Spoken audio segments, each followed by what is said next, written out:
The theater erupted in laughter, but my chest clenched like a vice. Daniel said, "What's the point of friendship if it hides the funniest truths?" His words sliced through me, each line exposing secrets I once whispered in confidence. The spotlight bathed him in glory while I shrank in the shadows, suffocating under betrayal. My pulse thundered as I realized the audience wasn't laughing at his jokes. They were laughing at me. Emily, seated nearby, whispered, "Isn't that your story?" Her eyes widened with sympathy. I wanted to scream, but my throat burned with silence. The betrayal wasn't subtle. It was a weapon wielded on stage. Each chuckle from strangers was a dagger twisting deeper. Trust had been torn into spectacle, and I felt the sting of ice in my veins. How could the person I called my brother turn my life into his cruel performance? I pressed my nails into the fabric of the seat, praying no one recognized the stories as mine. Daniel said, "Secrets are funniest when they're real." His tone was venom disguised as charm. Emily leaned closer, whispering, "Why would he do this to you?" I shook my head, words frozen in my throat. Every laugh in the room grew heavier, echoing against my ribs like war drums. I thought of the nights when we sat on rooftops, sharing dreams and fears under the stars, and my stomach turned. He had turned trust into theater. My chest ached, not only from the betrayal, but from the realization that the boy I once called my brother had chosen strangers' applause over my heart. Daniel's laughter rang sharper than the mic's feedback. He said, "You think you know your best friend until you hear what they hide." The crowd howled, blind to the cruelty behind his words. I shut my eyes, trying to remember him as the boy who patched my scraped knees and swore we'd never lie to each other. Emily's hand found mine, squeezing tight, a tether against the storm.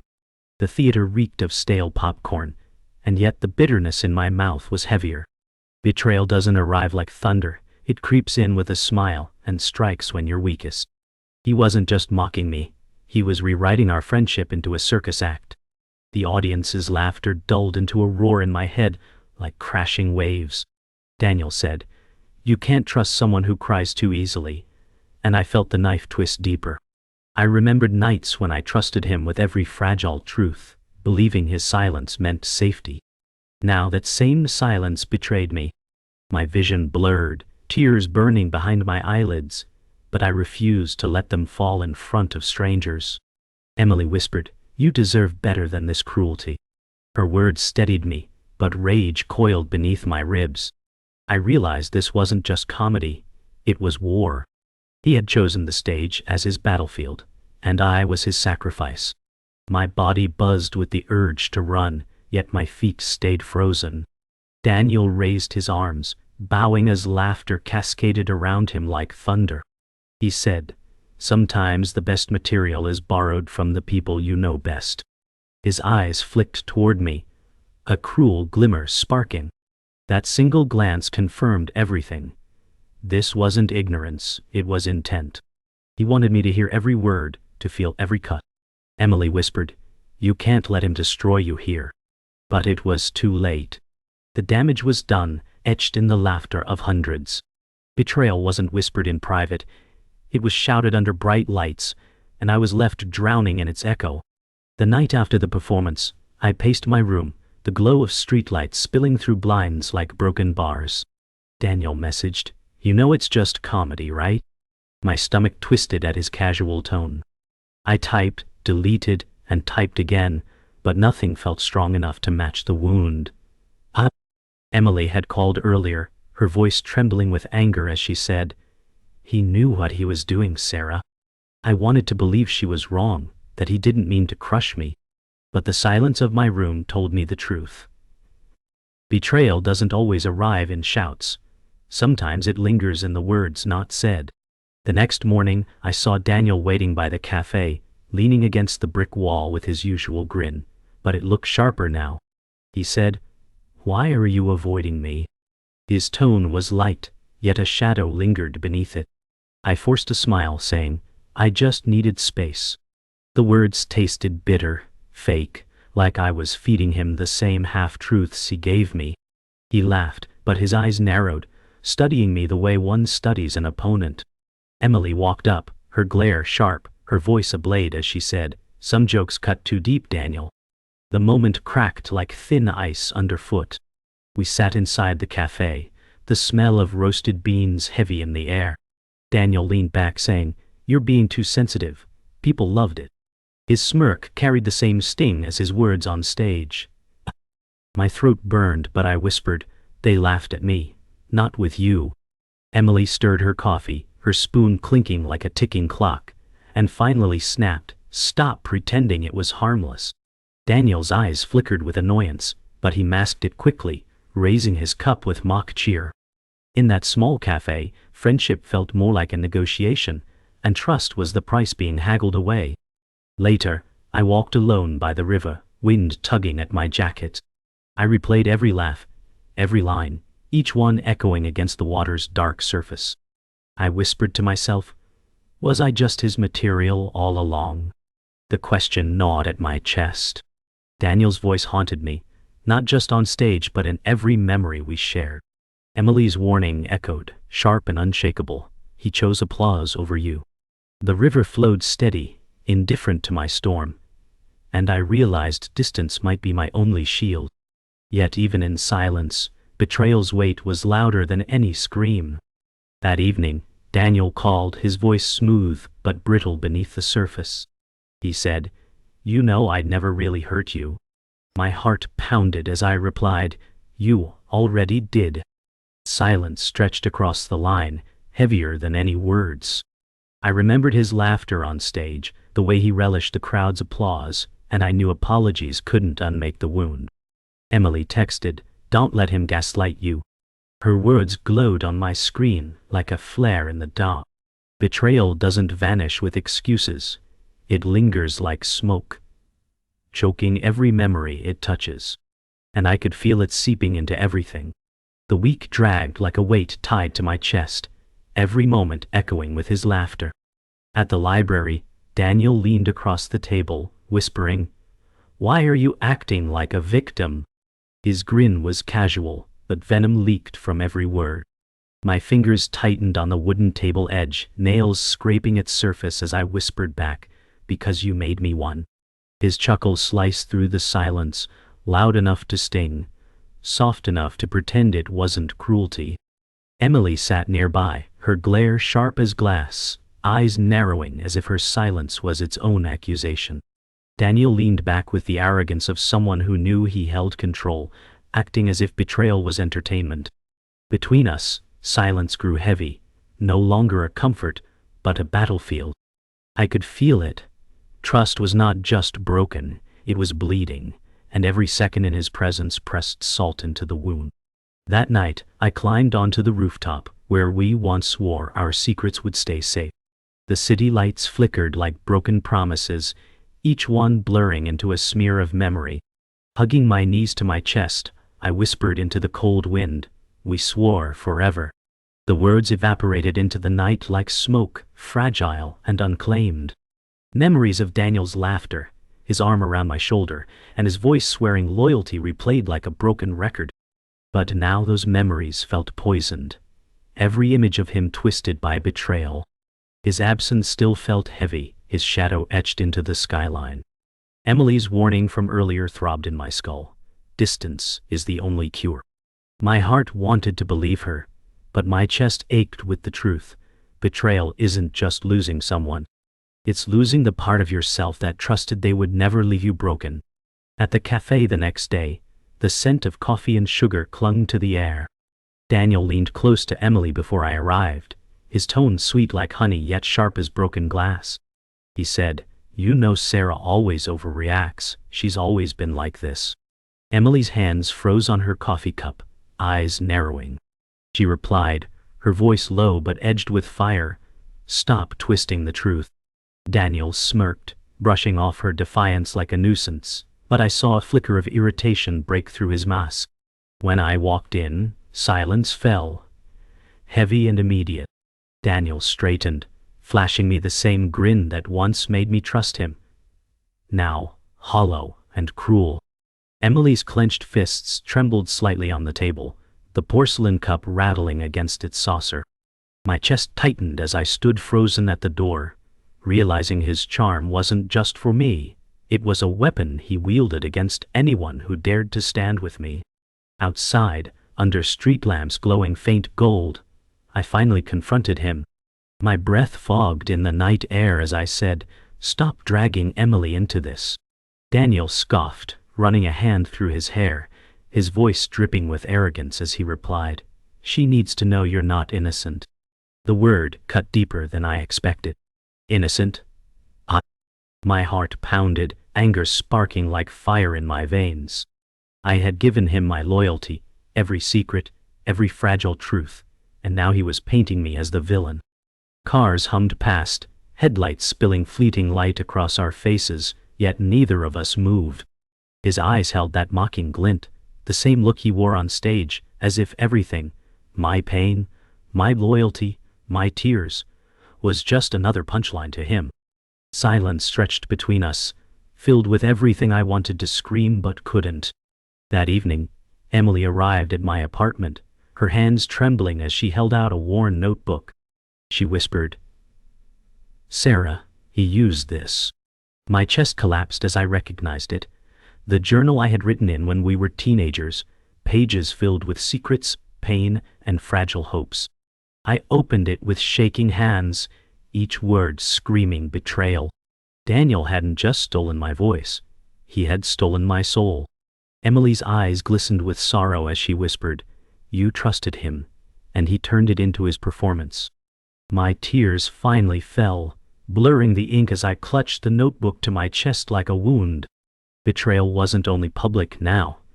It was carved in proof, written in my own handwriting, undeniable and cruel. I realized then that some wounds never heal because they were never meant to be inflicted. The following weekend, I forced myself back into that theater, though every step felt like walking into a fire. The marquee lights glowed cruelly, mocking me with his name shining bold across the street.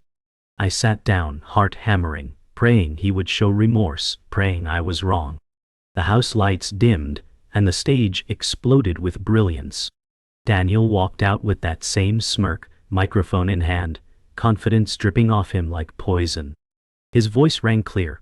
Funny how people cry over journals nobody was meant to read. My breath vanished. The crowd burst into laughter so loud it rattled the walls. My notebook, my words, my scars turned into punchlines. I felt my nails digging crescents into my palms. Emily leaned closer, whispering in disbelief, "He didn't." But the icy certainty in my chest told me he did. His betrayal wasn't hidden anymore. He wanted me broken. He wanted me exposed. Laughter poured over me like acid, searing every nerve. The theater walls vibrated, trapping me in a cage of mockery. I remembered the night Emily placed the notebook in my hands, her eyes full of fear as she said, "He used this." Now the truth unfolded mercilessly. He hadn't just borrowed ideas. He had stolen my voice, twisted it, and made strangers laugh at my pain. Each chuckle carved deeper into my ribs. My breath grew shallow, chest tight, eyes burning as the stage lights blurred. Emily's hand clutched mine, her whisper frantic, "Sarah, we should leave." But my body refused to move, heavy as stone. Leaving meant he won. Staying meant being gutted alive by laughter. Either way, I was trapped. My heart begged for escape, but my pride screamed to endure. I sat frozen, trembling, feeling the world shrink around me as betrayal consumed every inch of air. Daniel's jokes cut sharper, his voice rising with confidence, as though cruelty made him stronger. He declared, "Secrets are free material if you know where to look." Laughter erupted again, blind to the blade hidden in his words. My vision blurred, tears burning at the edges of my eyes, yet I refused to let them fall. Every memory of trust returned like shards, nights on rooftops, promises made, secrets whispered. I thought his silence meant safety, but it had only been the pause before betrayal. Emily's nails dug into my palm, grounding me, anchoring me, but even her strength couldn't stop the fire clawing through my veins. This wasn't comedy anymore. It was execution. He wasn't just dismantling me, he was feeding my soul to strangers for applause. Every clap, every laugh, was proof of how little I mattered to him. The fire inside me finally erupted. I stood, the sudden scrape of my chair silencing laughter like a blade slicing through air. Dozens of eyes turned, and Daniel's smirk faltered just for a second.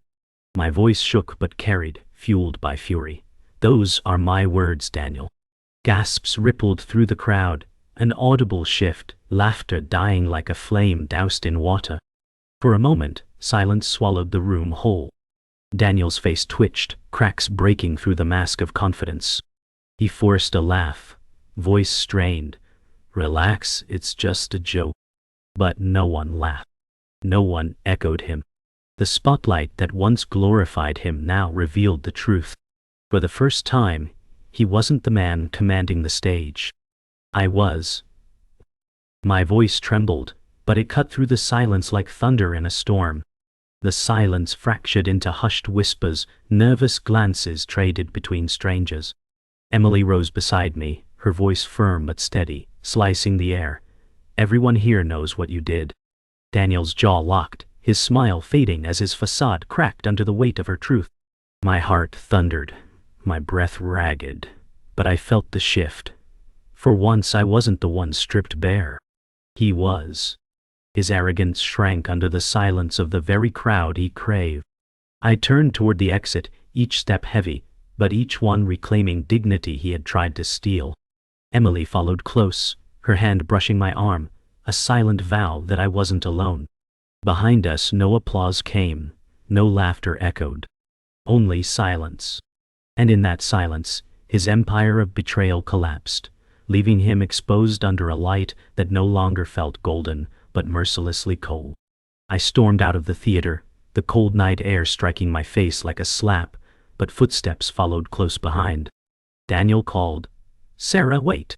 His voice wasn't confident now. It cracked, desperate. I spun on my heels, fury flooding my veins. "You stole from me," I shouted, words shaking. He raised his hands as if surrendering, but his smirk tried to return. Emily stood between us, voice sharp as glass. "Don't you dare act like this is a misunderstanding." The street lamps hummed above, their glow pale against the storm inside me. The silence that followed wasn't peace. It was the moment before lightning struck. Daniel stepped forward, his voice trembling with fake calm. "It was just material. You're overreacting." My breath caught, rage spilling as I snapped, "You turned my life into a circus." He flinched but masked it with laughter, cruel and hollow. Emily's fists clenched, her voice cutting through the night. "You don't get to call this comedy." Daniel's expression hardened, the mask slipping, his eyes sharp with defiance. He muttered, "The crowd loved it. That's all that matters." My chest ached, not from weakness, but from the weight of finally seeing him as he truly was, selfish, ruthless, hollow. The words tumbled out before I could stop them, my voice cracking. "I trusted you with every piece of me, and you sold it for applause." Daniel's jaw tightened, his eyes dark, but he spat back. "You made it too easy. You always needed saving, Sarah." His words were knives. Emily gasped, covering her mouth in disbelief. My vision blurred, tears stinging, but I refused to break in front of him. "You weren't saving me," I hissed. "You were storing ammunition." His silence confirmed the truth. For the first time, he didn't have a joke to hide behind. The silence between us burned hotter than flames. Daniel finally broke, his voice rising, raw and bitter. "Do you know what it's like to be in your shadow?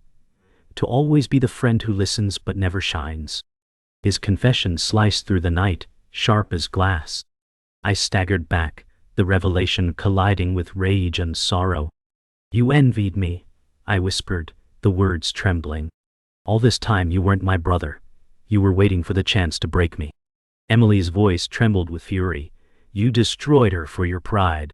Daniel's chest heaved, but his eyes flickered with guilt he couldn't bury. The truth hung heavy, irreversible. I felt the weight of years collapse in that moment, every laugh, every secret, every promise now ash in my mouth.